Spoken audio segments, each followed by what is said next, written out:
What is up, Waffle Gang? I do hope you are well. My name is Mark, and today we're checking out some r/malicious compliance because we haven't been there in a while, so I thought, why the hell not? If you are new here, please consider hitting that like, that subscribe, and maybe that notification bell too.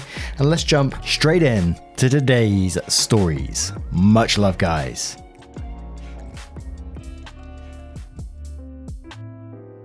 Now, our first story comes from Sabertooth Diego. Rental car company told me where to leave my keys, and when I left them there, tried to charge me for an extra day, so I refused to give them the car back until last minute. I rented a car for 5 weeks while my car was being repaired from a car accident. The rental company had a couple of great policies: no cleaning fee no matter how gross the car was, and unlimited miles. Ideal for me, I live in a country and going anywhere is a drive. When my car was finally scheduled to be finished on Monday evening, I called the rental car company on Sunday. Asked about the return details. They said the return time would be 5:30 PM Monday, but I could just leave it at the shop and leave the keys in the shop's drop box. I said sure, and the next night I went, got my car, left the keys in the box, got in my car and check the engine light is on. Fuck. Staff says come back tomorrow and we will fix it. I go home thinking that I'll be sitting at the shop all Tuesday because no other ride. Tuesday morning I wake up at 7 AM to the rental car company very angry and saying that they can't get into the drop box and shop doesn't open till 9. I tell them I just did what they said to do. They told me that they would be charging me an extra day. At that I'm furious. I leave my house later and arrive at the shop at 8:50. Rental car guys aren't there. I sit around and shop opens. I grab the rental keys and give them my car. Right on time, rental car guys appear. They demand the keys and I ask if I'm still getting charged for an extra day. One guy is expecting the car while the other tells me yes, I'm getting charged an extra day. Guy inspecting it comes over and says the car looks good. It should be ready to rent out immediately. I had it cleaned the day before because I didn't want to be a dick. Well, I refused to give him the keys. Since I'm getting charged an extra day, that means it's my car until 5:30 today, right? At that, he gets nervous, says they need the car back. I will give you the keys now if you don't charge me an extra day, but if I'm being charged an extra day, I'm using it. He refuses to bend, so I leave. At this point, I'm petty and angry, so I go straight home. I own a farm and it's been raining like mad lately. I get to work. By the time 10 AM rolls around, the car is covered in mud. Like this black car looks painted brown. I didn't trash the inside because I'm not that petty. I hop in the car and drive to the rental place. I'm pretty covered in mud at this point. I had to put trash bags on the front seat to limit it. I walk into the rental place looking like I fell into a mud pit. The guy who refused to cancel the charge looks horrified. I tell them, this car is great for mudding. I'm gonna go mudding for the rest of the day, just swinging by to ask where to put the keys at 5:30. I'm all smiles and dripping sweetness. I watch the life leave him. His shoulders slump. He says if I return the car now they will cancel the charge because they need to rent out the car. I give him the keys and take an Uber to the shop where my car is ready. No cleaning fee and no extra charge. Ha! Edit. Alright, might as well address a few things y'all are bitching about, lol. The Uber, I called the Uber after I walked out of the rental car place. It took half an hour to arrive. I bought extra trash bags so I stripped down a bit, shorts and undershirt, and put on 2 trash bags that I cut holes in, put my clothes in a bag, let the mud on my exposed body flake off. Did I look ridiculous? Yes. Did I get mud in some poor stranger's car? No. I didn't want to actually ruin the day for some kid getting minimum wage. That's why I only mudded the outside. That's a pretty easy clean. I didn't want to wreck anyone's day. Even that arsehole that charged me. My goal was to make the car messy and shocking enough to get them to not charge me because they were desperate to get it back. If the outside is that bad, what did he do to the inside? The car was $91 fucking a day. First 3 weeks, $39 a day, then it went up for the last 2 weeks to $91, and my insurance did not cover it. I was not willing to let $91 slide. The keys were left at the auto shop in the auto shop's key box. That key box was not open at 7 AM when the rental car company went to get the car. When I went around 9 AM to drop my car off, the auto shop opened the box for me and gave me the rental car keys. Rental car people appeared a few minutes later. Sorry if spelling and grammar ain't great, it isn't a thesis. Now, some rental car companies can be a pain in the ass. When I was working self-employed, I used to have to rent a bigger van every once in a while. And one of these rental car companies, it wasn't the first one, but the second one that I started using, they got this thing that they put on like the side of the van. It's like a little circle, a little clear circle in a piece of card. And they said if the damage is bigger than that, then they charge you for it. And I remember the first time we initially checked the van over, there were some like little stone chips and stuff like that. None of them was bigger than this particular circle. And I made sure, and I didn't hear anything get chipped at the time or anything like that. And when I dropped the van off, they'd done the same little circle test on all these chips and it was all fine. But then I had a call about 2 hours later saying, oh, we found one of the chips and it was bigger than this circle. And I was like, well, you've already signed it off as checked. And they said, oh no, but we have to go back on this and it's a £200 fine. And I was like, no bloody chance. And I gotta admit, I did go a little bit Karen on it. I was straight on social media complaining about it, that they're trying to rip me off and stuff, and they backed down pretty quick because I was willing to go to court over this. I was like, no way, you're taking 200 quid off me for doing nothing. And I do wonder if like a lot of these companies do try to scam people in that way. But we'll move to the comments to see what they say. And we're starting off with a story within a story. You know I love this sort of stuff. From Not Really Lucy, who says, I had a similar experience with an apartment. State law says landlords can't double dip. They can't charge an early termination fee for breaking a lease if the apartment is leased to a new tenant. I go and give my notice and discuss with them how I'm going to look for a new tenant. They agree. I find a perfect couple with a great credit a day or so later. I send them the apartment to do the credit check and they come back and tell me that the landlord says the unit isn't available. I go to the landlord and I'm told there's another unit on the other side of the complex that is being remodeled. It was already rented out and was behind schedule. The apartment can't take my tenants because the people for the remodeled apartment are going to stay in my apartment until theirs is ready. Great, I say. Since you have a tenant, I don't have to pay an early termination fee. Well, no, the landlord says. I found this tenant, not you, so you still have to pay. I remind them of state law, which does not specify who finds the tenant. It just says they can't charge me and charge the new tenant for the same days. Landlord starts to look shifty and says they aren't collecting rent from the new tenant. This makes me believe that the new tenant was either their friend or they had screwed this new tenant over somehow and were trying to make it right by pulling a fast one on me. I told them I found the tenant and they had violated the agreement by refusing to even run their credit and that I wasn't going to pay a late fee. If they were leasing out the apartment for no money, that wasn't my problem. There was a lot of bickering before the end. We moved out without checking out or leaving a forwarding address. We just left the keys in the apartment. They called me a few days later, bitching about a bunch of damage that didn't exist and how I owed them money, and this isn't the last you'll hear from us. I've had the same phone number for many years since then, but I've never heard a thing from them. And Tyler Durden says Enterprise tried doing this to me. Parking a lot in the front, key drop off in the back. They had me on camera walking up to the box, putting my keys on while looking at the camera and walking away. 2 days later they called asking when I was going to drop my rental off and they would have to charge me up the arse. They didn't like my reply. And Texas Yankee 212 says, pretty crappy to charge you for the day that they already rented the car to another person. That was double dipping rental of the same car for the same day.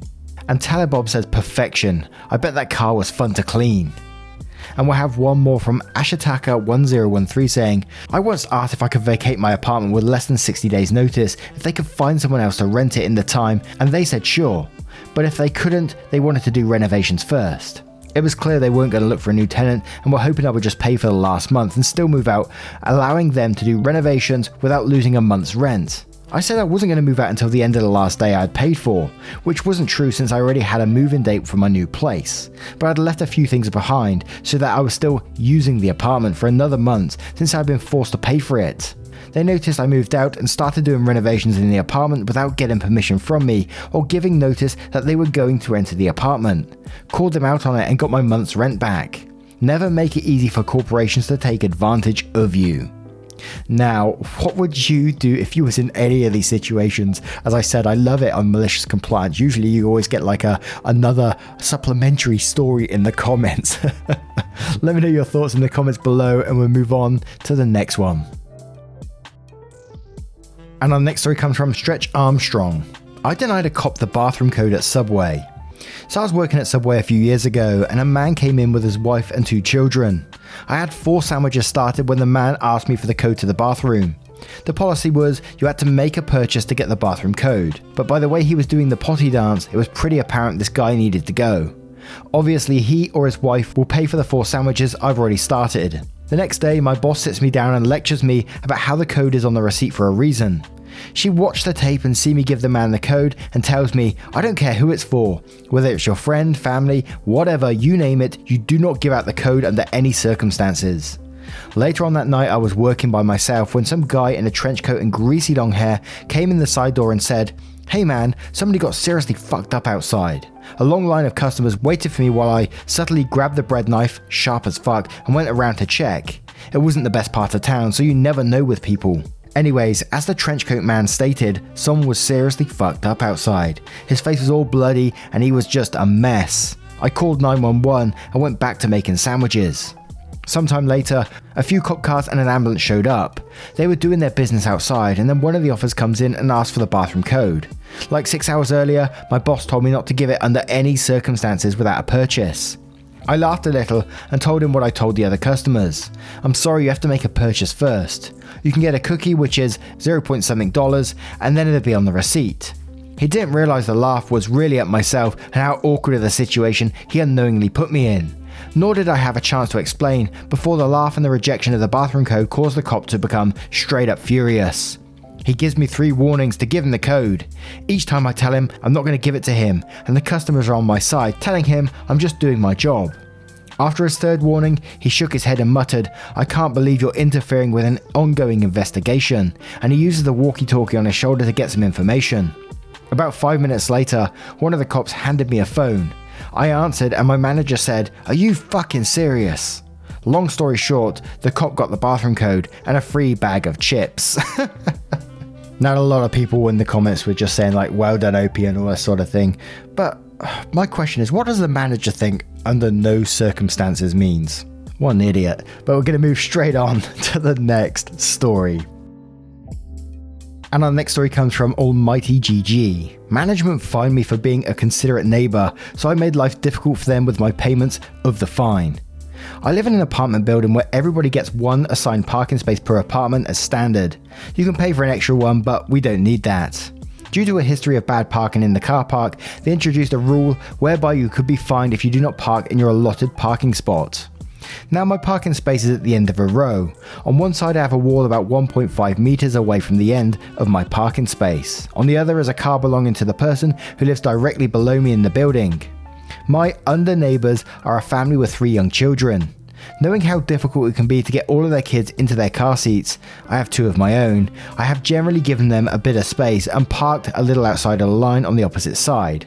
Remember, next to me on the opposite side of my parking space is a wall. There is no reason for anyone to walk next to my car at that point. This is something I've been doing for months. I understand the need to enforce the rule where cars interfere with other parking spots or walkways, but for me, parking a little outside of the spot affected nobody other than my neighbour who was given more space to get their kids into the car. I walked down to my car recently to see a note from the management's office telling me I had been fined. I went to speak to them and sure enough it was for parking outside of the space. I tried to explain to them that it was to help my neighbour and that nobody could be inconvenienced, but they told me that rules were rules and that there was nothing they could do about it. I had a fine of $60 and had 40 days to pay it. Being quite riled up, I went through the relevant contract and was dismayed to find out they were indeed correct. There was absolutely nothing I could do about it. I did, however, note that there was a statement in the contract stating that every single payment received by the management company had to receive a written receipt signed for by the management company within 2 working days.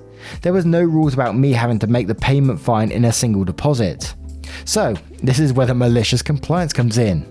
By this point there was 37 days remaining to pay the fine. So I divided the 60 by 37 and set 37 recurring payments of $1.63 daily for the time remaining with my bank, which was very little effort. After a few days had passed, I went to the management office asking for my receipts. They told me they would provide my receipt upon full payment, to which I responded that the contract was quite clear. They must provide a written receipt for each and every payment, not for each and every fine, and that they were already overdue my first receipt by a day. They tried arguing with me, but it was completely clear from the contract, so every couple of days they had to fill out receipts and then walk them over to my letterbox. I've continued to give my neighbour some extra space by parking slightly over the opposite line, but as of yet, not received another fine. And down in the comments, as I said, we got another story from another cheeky so-and-so from Doran Teller saying, I lived in a condo complex in Phoenix that was just as draconian with the rules. We had assigned spaces, and if someone like a visitor parked in your spot and you had called management, they would tell you to call the tow company. They would only issue a fine in these circumstances if it was an ongoing issue re-reported, so not very helpful to the residents. I had the parking spot on an end in the spot just past where the covered parking ended, so my car didn't have anything overhead. My neighbour took a job working for a plumbing company, driving one of those really tall vans and didn't have the right clearance overhead, so I let him park in my spot and I parked in his, right next to each other. One day we both received parking tickets for not being in the assigned spaces, $60 each. We also didn't have recourse in our contract, and I wish I could have done something annoying with a payment like OP. My neighbour did have a petty solution, however. Out in front of our clubhouse on the main street, the road curved and was painted such that only one car could really park there. The lord of fines that worked in the office was the bitter lady working for management that delighted in her little power trips, and she parked in this spot since it was basically 20 feet from her desk. My friend got off from work at 8 AM every morning and started parking there every day since she came in at 9. This forced her to park in the unassigned spaces on the far side of the complex, about 200 yards away. She asked him to park somewhere else and he refused, telling her that he had the perfect spot, but she fined him. It was very gratifying knowing she inconvenienced herself out of a good parking spot. Ooh, too true. It's a shame OP didn't get out of the fine in that one, but I think the revenge would serve too. And now we'll have some additional comments on the other story from Slightly North that said, this was a good one. I feel like most management companies are just looking to fine residents and didn't realise their rules can be just inconvenient to them too. Well done, OP.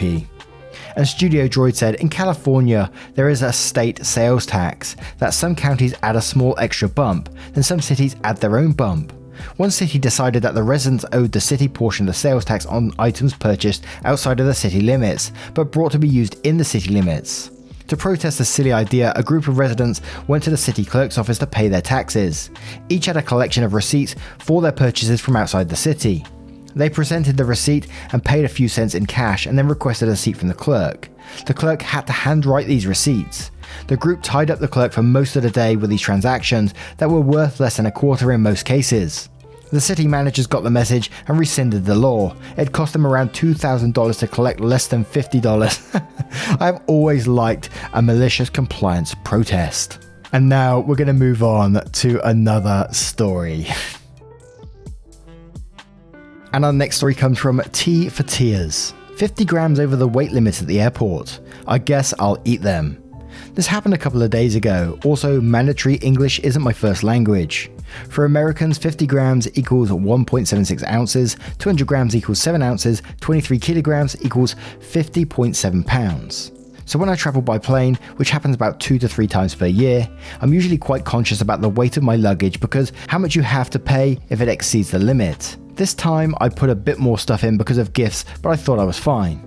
I passed the police and get to the check-in, where a woman in her late 30s, early 40s that reminded me of an old history teacher indicated me to proceed. I give my passport, do the usual stuff, and I put my luggage on the scale, which shows 23.5 kilos, the limit being 23. I was quite pleased with myself while looking at it, thinking I just got it right, but no. The woman tells me I need to pay €50 extra for excess baggage. I look at her confused, telling her it's 50 grams. Surely it doesn't matter. She repeats herself and we start arguing until she says, either you pay €50 or you somehow make the luggage 50 grams lighter. I didn't have a carry-on, so I couldn't take anything with me. At that moment, I remember the 200 grams of chocolate that are sitting in the luggage and I start smiling. I open the luggage, take the chocolate out and start nibbling at it with a grin on my face while looking at the woman, who goes from Pikachu face to annoyed.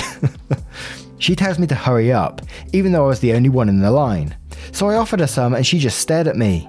I ended up eating exactly a quarter of the 200 grams, and lo and behold, the scale showed 23 kilograms. The woman gives me a ticket while glaring at me, and I tell her to have a good day. I kind of enjoyed the power move on this one, where you just like got out the chocolate, and I'm just picturing this, like staring at the woman with a grin on your face, and then just nibbling this chocolate while staring at her, and saying, "Do you want some too?" Chocolate all around your mouth and all sorts. But at the same time, I wonder if the woman actually has any control over this. You know, the scales say it's over that weight limit. She probably can't just waive it because of, you know, automated systems that's in place. So I can't blame her totally for it. And she literally did tell you, just remove 50 grams, which you did. But to be fair to her, I would have shared some of that chocolate if it was pre-COVID times or whatever. Get involved in that. But I don't know, says, I love that you offered her some. Bright Morning Star says, one time when I was coming back from overseas, I was over the limit but had a coat with big pockets. I just started taking out as many things that weighed a lot that were also small enough to fit in my pockets. Successfully managed to reduce my weight enough to not pay excess baggage fees. That reminds me, actually, a couple of years back I had the same situation. I was going to Spain at the time, and one of my bags was like a kilo overweight or something like that, and I just put on like 4 of my t-shirts. I looked like the Michelin Man, but I was wearing all these t-shirts and I was sweating. I was a mess on the plane, but I thought, I'm not paying extra. So petty, unbelievable I was.